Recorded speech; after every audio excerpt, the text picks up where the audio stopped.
Okay, great. Good morning, everyone. Thank you for joining us on another amazing topic.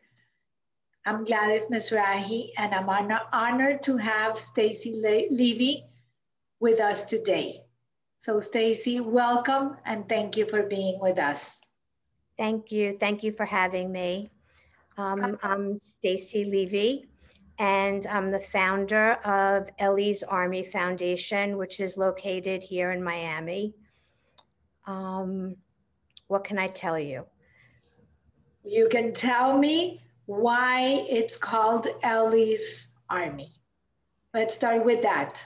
Okay, great. So Ellies Army Foundation is a charity that is named for my daughter, Ellie, who passed away about 6 years ago from cystic fibrosis.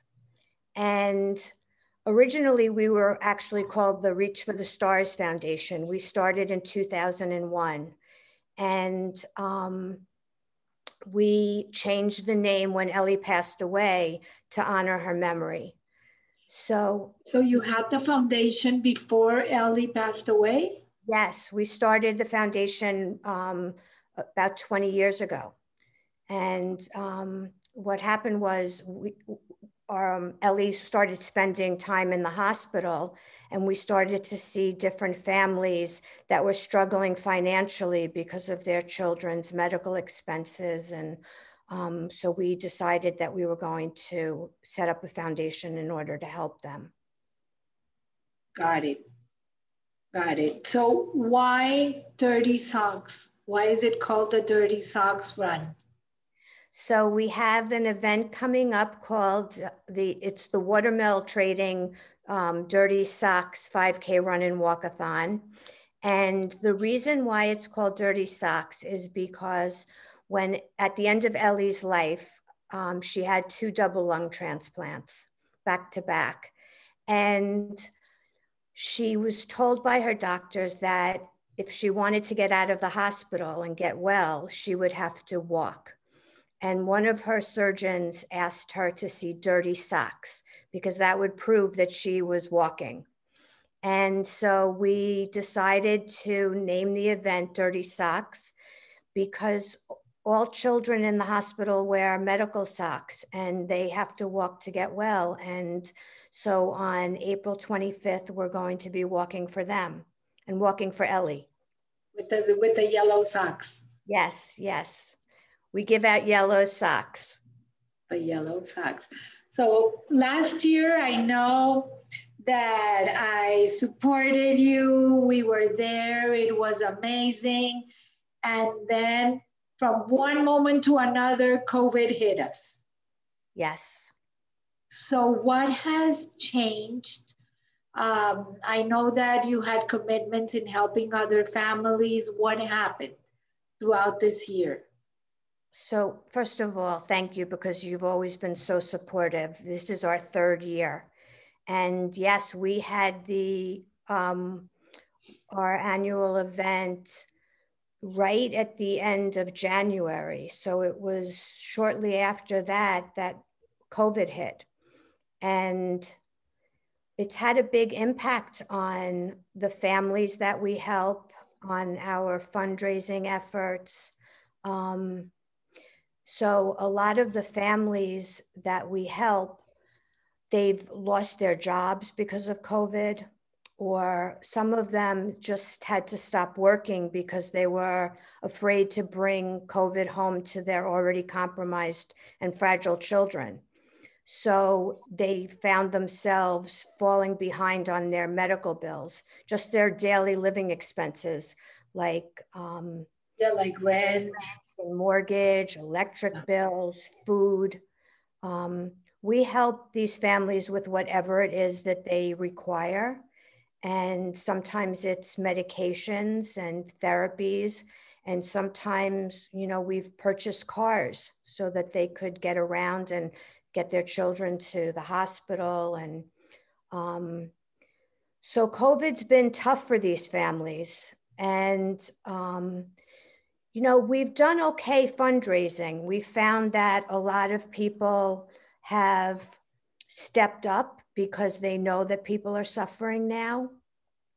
But we usually do our event in January. And so we decided that we would put it off this year. We decided that we would do the event both in person for people that are ready to get out. It'll be outside.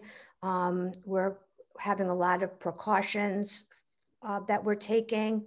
And we're also doing the event virtually so that if people are uncomfortable coming to an in-person event, they can do it on their own time and log their miles in and still be a part of the event. So how is that going to work, the virtual part? So we have a platform that you go to and you register, and you can join a team, you could start a team, and you set a goal of how much you want to walk or run, or you could bike, whatever exercise you could skip and jump if you want, whatever exercise you want to do. At your own time. Yes, at your own time, at your own pace. And you can log in your activity into this registration platform, and it'll keep track. So you can even put your watch, your Apple Watch or your Fitbit, you can integrate the site so that it'll keep track of your activity. So this is something that you had to incorporate as part of what happened with the pandemic.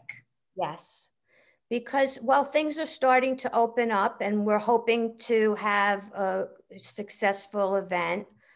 We also know that, you know, there are people that are not comfortable coming out yet. And so we try to, you know, the success of the event has a direct impact on the work that we do and what we'll be able to do for these families. So it's, you know, it's important for us to try to bring in as much money as possible. And we felt that by doing it virtually as well, we could have people join us from all over the country. And it's an interesting way to do an event. But let me ask you something. Are you able to get people from out of town? Yes, we Seeing have. the registrations are coming up. Yes, we've been able to have people join. We've had people create teams through businesses, and we actually have our new ambassador to our foundation is Duncan Robinson, who is on the Miami Heat.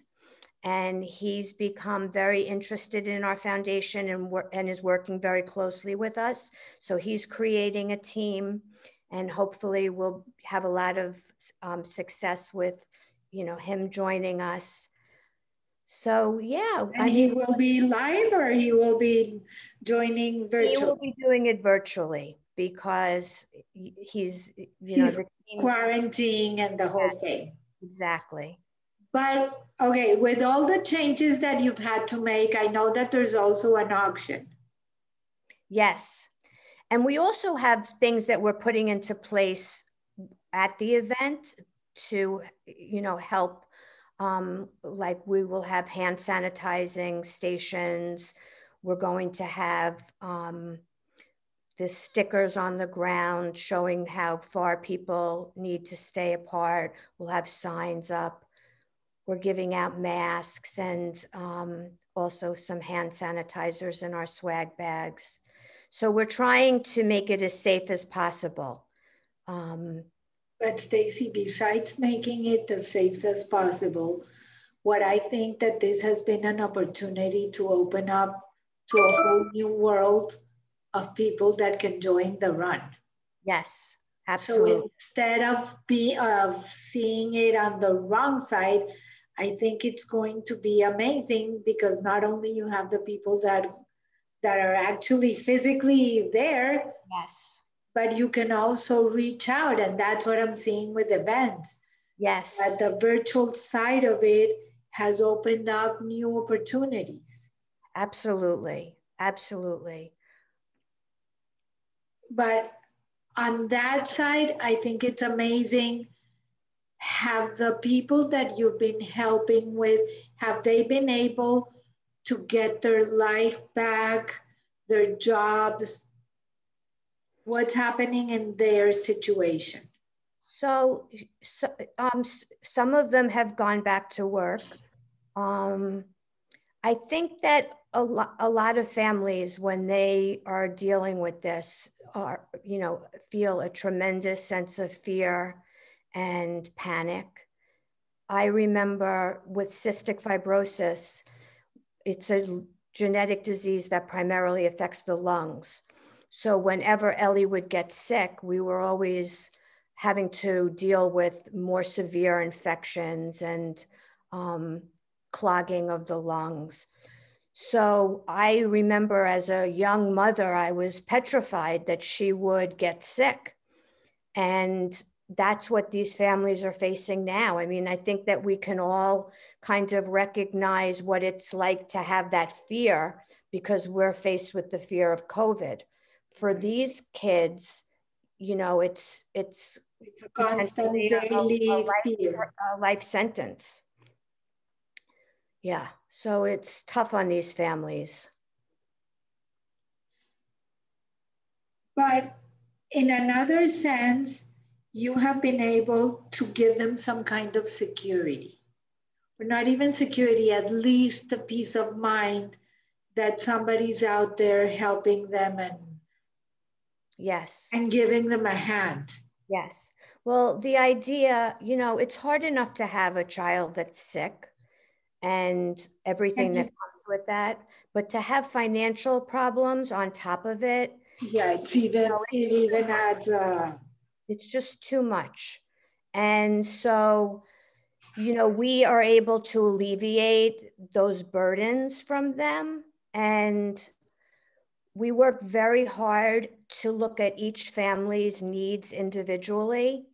And we try not to put a band-aid on the problem because would they would just end up having to come right back to us again once they went through, a certain amount so of money. what do you mean putting a band-aid on it? How? So when we receive applications, we require that they give us all of their financial information. So how do they apply through your website? Yes, they can apply through our website, Okay. um, which is elliesarmy.org, O-R-G. And we require their full picture of their finances because first of all, we have to make sure that they, really That they require. really need it. Yes. But also it enables us to help them in the best way possible. So, for example, we had a family that needed help with their rent and electric bill. And so rather than just pay the 2 months that they were asking for, we paid 5 months rent. This gave them the opportunity to get back on their feet, to have some wiggle room and to not have to struggle and then be able to recoup and move on and move forward in their lives. So that's what I mean by not putting a band-aid on. If we just paid those 2 months rent, there's a good possibility that they're not going to be able to pay the third month, so Yeah, they would be just catching up. if they need to find a job, this gives them time to do that. Sometimes their children are in the hospital for extended periods of time. So we'll cover their rent as long as the child's in the hospital so that they don't have to worry about how they're going to keep a roof over their head. These are the ways that we try to help. Got it. Let me ask you something else. Um, oh, when I know that now It's been very hard with everyone, and lately, now that everything is virtual, a lot of people are taking advantage and scamming a lot of the foundations. Yes. How are you able, because look, Florida came number one in the PPP scams, Yeah. and they were able to manufacture bank statements, which I have no clue even how they even got to that. But how are you able to vet? Like, what do you look for? So we first of all, we require tax information. We require pay stubs, credit card bills for 3 or more months, and just anything that they, bank statements for 3 or more months. Um, Anything that even if they have Venmo accounts, we require all of that information. Um, I don't think that we've been scammed. I mean, we speak to their social workers, their doctors. Okay. We spend a lot of time talking to them on the phone. And, but listen, these things happen.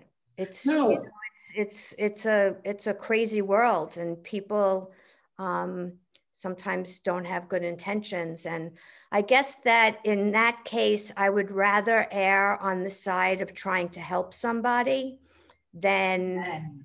not. But no, I mean, we're very thorough.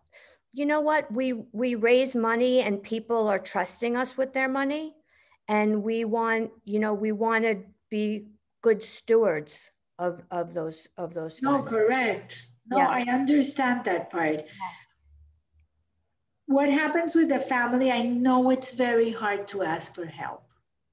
It is. It is very hard, and I got involved with Pandemic of Love during the pandemic, and there were people that were ashamed to ask for help, and I get it. Yes. You have to be in a very tough situation. It's very hard to ask for So help. what happens with those families that are really struggling?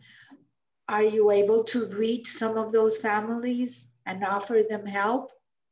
Yes, well, we're involved with several hospitals and their social work programs. So they are able to refer people to us. Um, it's very hard for people to ask for help, and most of the people that come to us are not people who have historically had difficulty maintaining their lifestyles. So, but when you're faced with a child with an illness, suddenly your medical expenses are exorbitant, and things that were easy to pay for at one point are very difficult to cover, at that point. So um, we get a lot of tears. I think that it's a humbling experience, but we try to support people, and we try to be there for them. We've all been in positions that we need help sometimes, no matter what kind of help it is. And we try to give that message to them, because the last thing we want is for people to be uncomfortable. But you know what? Sometimes we all need some help. No, I get it. And I think you're an angel to many, many people. Let me ask you one last question. Yes, You're involved with a lot of the hospitals.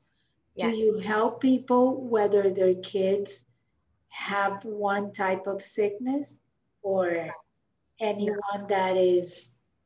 yes, we help children with all life-threatening illnesses. And we help a lot of kids with cystic fibrosis because we're known in that community, and we get a lot of referrals through other patients. And some of the hospitals that Ellie was involved with. She was at Duke University Medical Center. That's where she had her transplants, and we've helped people there. We help children and young adults. A lot of times it's even if it's not a parent that's having trouble with their finances, a young adult who's sick is not able to work full time and often doesn't get enough assistance, that when they're sick, they fall behind. So we're able to help them as well. But yeah, we help people with all life-threatening illnesses. Okay, so it's not just one specific of what Ellie was suffering from. It's Right. any kind of sickness. Yes. Yes. Anything that you wanna tell the people that are watching? Please tell the date where they can register, what they can do. Tell me a little bit about the auction. Okay, so we're having our live event on April 25th. Registration starts at 7 and the walkers and runners leave at 8 and 8:15. Usually we have a whole village filled with children's activities, and we have NFL players that come out and do football throws, and we have a lot going on. This year, because of COVID, we're not going to have as much going on, but we're still going to have a DJ and some Zumba, and it's a fun event. It's a family event. The police in Aventura are very supportive. They're going to have their bike detail out there riding. And I hope that you guys can make it. And if you can't make it, if you could sign up and do the event virtually, or even make a donation. You know, the money is needed for these families, and we appreciate anything that anybody can do. What's the auction?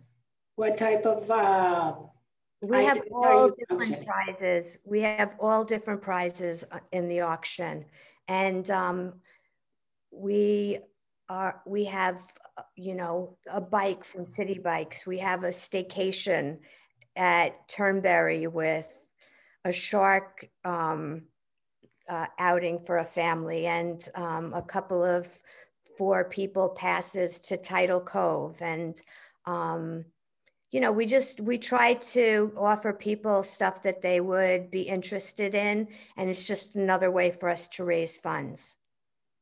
Stacey, you're doing an amazing job. I hope that this year will bring even more than last year so that you can help even more families. Thank you. And I would be remiss in not mentioning Cindy and Scott Orlinsky. Yes. Because they chair the event and they have been incredible, you know, amazing champions for the foundation. And I couldn't do it without them. So Cindy's on the board of the foundation, and they've gotten a lot of sponsorships for this event, and I'm very grateful to them. That is also a blessing. And we have a great committee. So we enjoy it and we have fun. And so, you know, I hope that everybody that comes out has a good time too. I'm sure we will. Because I plan to go in person, not virtually. Yes, you've been there every year. And I plan to be there again. Thank you. Thank you so much. Stacey, thank you so much for being with us today. Thank you. See you in a few weeks. Yes. And to everyone, thank you and stay safe. Above all, we need to stay safe and have a great day. Bye. Bye-bye.